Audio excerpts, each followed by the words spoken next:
পাইছো নে নাই ঘৰ কোনে কোনে পোৱা নাই চৰকাৰী ঘৰ পোৱা নাই নাই পোৱা কোনে কোনে অৰুণোদয় পোৱা নাই হাত দাঙকচোন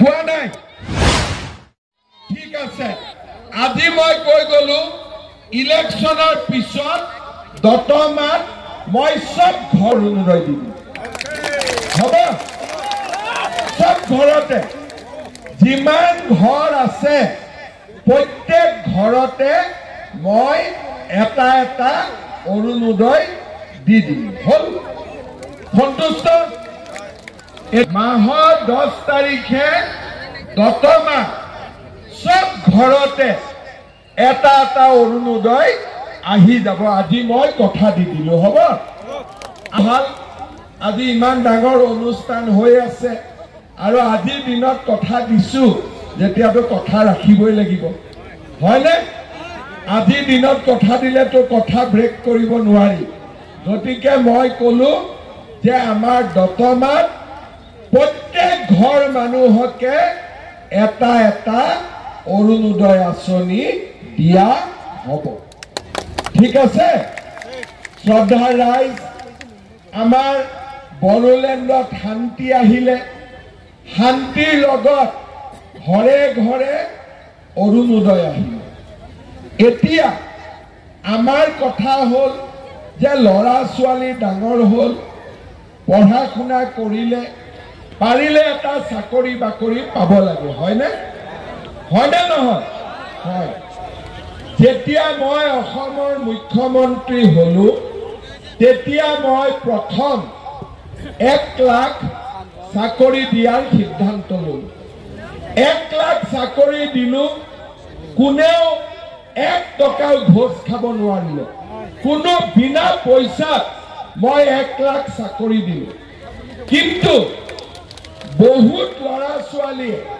এতিয়াও চাকৰি বাকৰি পোৱা নাই হয়নে সেই কাৰণে আজি মই ইয়াতে ঘোষণা কৰিছো যে মই 1 লাখ চাকৰি দিয়া হৈ গল এই বছৰত মই আৰু 50,000 নতুন চাকৰি 50,000 কমান্ডৰ পোষ্ট ওলাব থাৰ্ড গেট ফৰ্থ গেট সবৰ পোষ্ট ওলাব জুলাই মাহত পুলিচৰ দৌৰা হ'ব জুলাই অলপ গৰম থাকিব তথাপিও তহঁতি দৌৰিব লাগিব হ'ব পাৰিবি নাই ৰেডি ৰাতিপুৱা দৌৰি আছ ঠিক আছে জুলাই মাহত পুলিচৰ পোষ্ট আহিব অলপ পোষ্ট বঢ়াই দিব কৈছে অলপ বঢ়াই দিব হ'ব September October third grade fourth গেটৰ ইণ্টাৰভিউ হ'ব আৰু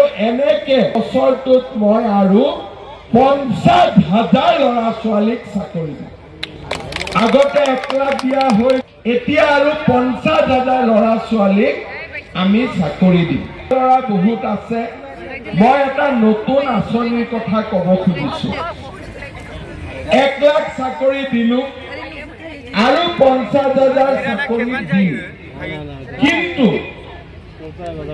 বহুত লৰা ছোৱালী থাকি যাব তাৰ পিছতো চাকৰি নাপাব কাৰণ নিবনুৱাটো 10-12 লাখ আছে এইবাৰ আমি কি কৰিছো যিবিলাক লৰা ছোৱালীয়ে চাকৰি নাপাব তেওঁলোকৰ কাৰণে আমি এটা আঁচনি আনিছো যে গভৰ্ণমেণ্টে বেংকৰ লগত কথা নাই গভৰ্ণমেণ্টে ডাইৰেক্টলি 2 লাখ টকা দিব বেহা বেপাৰ বা যিকোনো কাম কৰিবৰ কাৰণে এই 2 লাখ টকা গভৰ্ণমেণ্টক 1 লাখ টকা ঘূৰাই দিব লাগিব 1 লাখ টকা ঘূৰাই দিব নালাগে তাৰ মানে চাকৰি নোপোৱা লৰা ছোৱালীয়ে ব্যৱসায় বাণিজ্য কৰিবৰ বাবে চৰকাৰৰ পৰা সুবিধা পাব বুজি পালে সবে চাকৰিও হল আৰু যাৰ চাকৰি নহল হি গভৰ্ণমেণ্টৰ পৰা টকা পাব সৰু খুৰা বেহা বেপাৰ কৰিবৰ কাৰণে মাটিও মৰ্টগেজ দিব নালাগে, একো দিব নালাগে, গভৰ্ণমেণ্টে ডাইৰেক্টলি সহায় কৰিব। চবে বুজি পালে? বাইদেউসকলে লাখপতি বাইদেউৰ নাম শুনিছে নে নাই? কোনে কোনে ফৰ্ম ফিল আপ কৰিছে লাখপতি বাইদেউ? চবে কৰিছে? ঠিক আছে। এতিয়া যিসকলে লাখপতি বাইদেউৰ ফৰ্ম ফিল আপ কৰিছে, ইলেকশ্যনৰ পিছত তেওঁলোকৰ বেংক একাউণ্টত 10,000 টকা পুতুম কৰি সোমাই যাব। 10,000 কৰি চবেই পাব। কিন্তু এই 10,000 প্ৰথম নহয়, 10,000ৰ পিছত আপোনালোকে আৰু পাব। কিন্তু এই 10,000 টকাটো ভাল কৰি খৰচ কৰিব লাগিব। বোলে গিৰিয়েকৰ দোকান আছে, তাতে দিলো। বোলে গিৰিয়েকৰ খেতি আছে, তাতে লগালো। সৰু এটা আমি সমিতি কৰিলো, 10 গৰাকী লগ লাগি সমিতি চলালো। বোলে নহয়, একো কৰিব পৰা নাই, ঘৰত 50ডাল শাল গছ বা চেগুন গছ লগালো, তথাপিতো এই 10,000 টকাটোৰ মই ভাল কৰি খৰচ কৰিলো। যিসকল বাইদেৱে 10,000 টকাটো ভাল কৰি খৰচ কৰিব, তেওঁলোকক আমি পিছত আকৌ 25,000 টকা তেওঁলোকৰ আমি বেংক একাউণ্টত। প্ৰথমতে 10, 10ৰ পিছত 25। মেট্ৰিকৰ ৰিজাল্ট দিলে নে নাই? দপাস কৰিছে নে মেট্ৰিক? কৰিছে। এইবাৰ মেট্ৰিক পাছ কৰাৰ পিছত কলেজত নামভৰ্তিটো আমি পইচা দিব নালাগে। এইবাৰ মেট্ৰিক পাছ কৰা, হায়াৰ ছেকেণ্ডাৰী পাছ কৰা ল'ৰা ছোৱালীৰ নামভৰ্তি চৰকাৰে পুৰা বিনামূলীয়াকৈ কৰি দিব। 1 টকাও আমি দিব নালাগে। নামভৰ্তি বিনামূলীয়া হ'ব। আৰু যিবিলাক ছোৱালীয়ে এইবাৰ কলেজত নাম লগাব, প্ৰত্যেকজনী ছোৱালীৰ বেংক একাউণ্টত চৰকাৰে পঢ়া শুনা কৰিবৰ বাবে 10,000কৈ টকা জমা দিব। তাৰমানে ল'ৰা আৰু ছোৱালীৰ এডমিশ্যন ফ্ৰী, আৰু তাৰ উপৰিও ছোৱালীজনীয়ে বেংক একাউণ্টত 10,000 টকা চৰকাৰৰ পৰা প্ৰত্যেক বছৰে পাব পঢ়া শুনাৰ খৰচ হিচাপে। তাৰমানে মই কি কলো, মোদীজীয়ে আমাক ৰেচন কাৰ্ড দিছে নে নাই?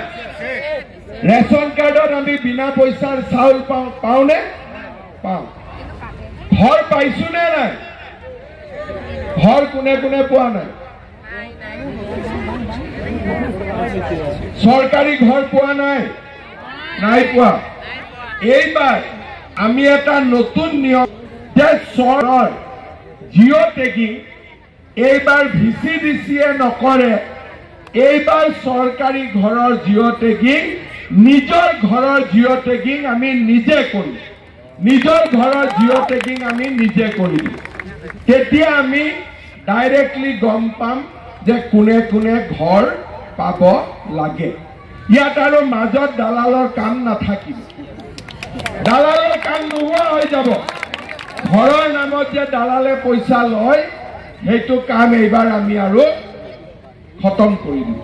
আৰু নহ'ব আৰু। বুজি পালে চবেই?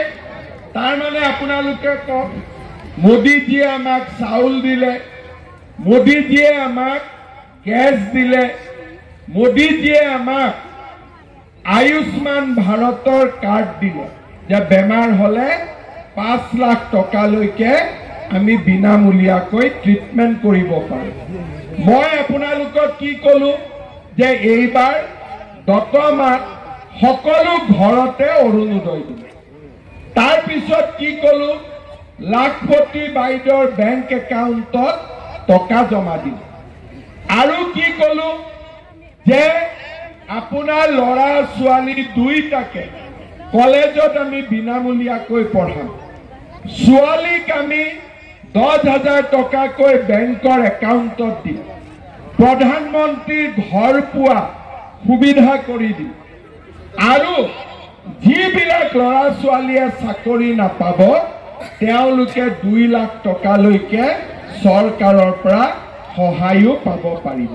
আমি প্ৰতিজ্ঞা কৰিম যে বড়োলেণ্ডত সদায় আমি শান্তি ৰাখিম, বড়োলেণ্ড আমি সদায় উন্নতি কৰিম আৰু আমি সকলোৱে লগ হৈ আমি বড়োলেণ্ডৰ সৰ্বাংগীন বিকাশ কৰিম।